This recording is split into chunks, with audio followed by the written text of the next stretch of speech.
Hi friends, welcome to Storytime with Tristan.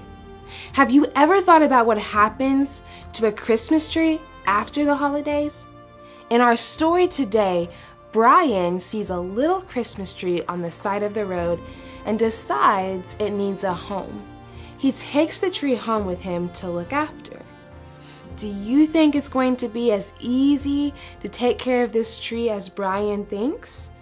Let's find out. Join me today as we read The After Christmas Tree by Bethan Welby. It was a gray day in January.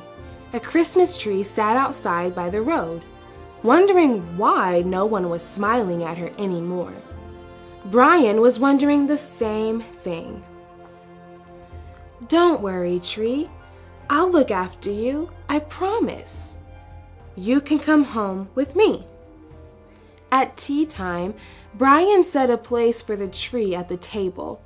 Only Brian was smiling. Afterwards, everyone sat on the sofa to watch TV. Only Brian was smiling. So he put the tree on the couch that looks kind of uncomfortable for everybody else. Then it was bath time. What did Brian do? He put the tree in the bathtub. Do you think that was a good idea? I don't think it was. By bedtime, Brian and the Christmas tree were both anxious and unhappy. Nobody was smiling. "That tree is going to have to go outside," said Mom. "Would you like me to help you?" "No," said Brian quietly. "I'll do it. It's my tree." So there he goes to take his tree, and his little dog is saying woof. So he planted his tree outside in the snow. Does he look happy to you?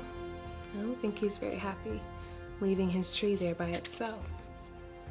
Brian tossed and turned, remembering his promise to look after the little tree. He couldn't stop worrying about it, bare and alone in the cold, snowy night. But when his eyes closed at last, he dreamt a magical dream. Wow, look what's happening in his dream.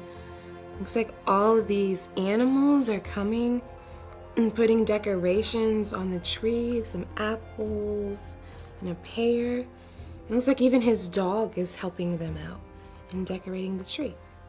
The next morning, Brian got up and looked out of the window. Oh! What do you think he saw? The tree wasn't bare or lonely at all. So it really did happen. Looks like the animals did help decorate this tree. Everyone came running and everyone was smiling.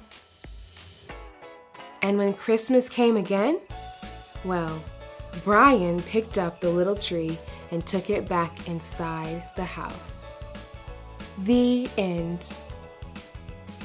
So Brian was able to look after the tree in the end, and he did a good job with the help of some animal friends.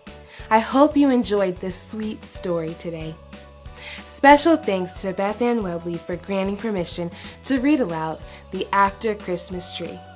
Thanks for joining me on Storytime with Tristan. To find out how you can purchase today's book, take an online reading class with me, or to learn how you can purchase shirts like mine to help support fostering, adoption, education, and dog rescue, click the description below. If you liked this video, please take a moment to give it a thumbs up and hit that subscribe button so that you can stay up to date on all my latest videos. I'll see you next time for another reading adventure.